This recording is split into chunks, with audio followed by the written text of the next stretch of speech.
എന്താണ് സുവിശേഷം? ദൈവത്തിൻ്റെ കൃപയാൽ പൗലോസ് അപ്പോസ്തലൻ പറയുന്നു, സുവിശേഷം അറിയിക്കുന്നില്ല എങ്കിൽ എനിക്ക് പ്രശംസിപ്പാൻ ഒന്നുമില്ല. നിർബന്ധം എൻ്റെ മേൽ കിടക്കുന്നു. ഞാൻ സുവിശേഷം അറിയിക്കുന്നില്ല എങ്കിൽ എനിക്ക് അയ്യോ കഷ്ടം. ഹല്ലേലൂയ.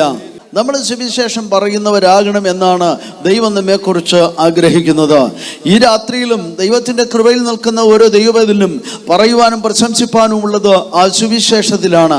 ആ സുവിശേഷം വന്നതുകൊണ്ടാണ് നമ്മൾ രക്ഷിക്കപ്പെടുവാൻ തക്കവണ്ണമിടയായത്. ആ സുവിശേഷമാണ് നമ്മെ അത് പ്രാകൃതമായ നിലവാരത്തിൽ നിന്നും ആധുനികമായ നിലവാരത്തിലേക്ക് കൊണ്ടുവരുവാൻ തക്കവണ്ണമിടയായത്. ആ സുവിശേഷം ഇവിടെ വന്നില്ലായിരുന്നെങ്കിൽ മാന്യമായ വസ്ത്രധാരണം നടത്തുവാൻ തക്കവണ്ണം നമുക്ക് കഴിയുമായിരുന്നില്ല. ആ സുവിശേഷം ഇവിടെ വന്നില്ലായിരുന്നുവെങ്കിൽ നമുക്ക് വിദ്യാഭ്യാസം ചെയ്യുവാൻ തക്കവണ്ണം കഴിയുമായിരുന്നില്ല. ആ സുവിശേഷം വന്നില്ലായിരുന്നെങ്കിൽ നമ്മൾ ഇത്രത്തോളം അനുഗ്രഹിക്കപ്പെടുവാൻ തക്കവണ്ണം ഇടയാകുമായിരുന്നില്ല. ഹല്ലേലൂയ.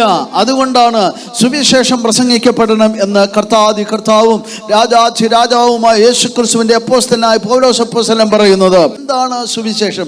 ഇന്ന് പ്രസംഗിക്കപ്പെടുന്ന സുവിശേഷമാണോ? ഇന്ന് പ്രസംഗിക്കപ്പെടുന്ന അത് പ്രസംഗങ്ങളെല്ലാം സുവിശേഷത്തിൽ അധിഷ്ഠിതമാണോ എന്ന് നമ്മൾ പരിശോധിക്കുമ്പോൾ എന്താണ് സുവിശേഷം, എന്തല്ല സുവിശേഷം എന്ന് നമ്മൾ പഠിക്കേണ്ടിയിരിക്കുന്നു. 2 തിമോഥെയോസിന്റെ ലേഖനം 2:8 വായിക്കുമ്പോൾ അവിടെ ഇങ്ങനെ പറഞ്ഞിരിക്കുന്നു. പൗലോസ് പറയുകയാണ്, എൻ്റെ സുവിശേഷം എന്ന് പറഞ്ഞാൽ എന്ത് എന്ന് നിങ്ങൾ മനസ്സിലാക്കണം എന്നാണ് പറയുന്നത്. ഹല്ലേലൂയ.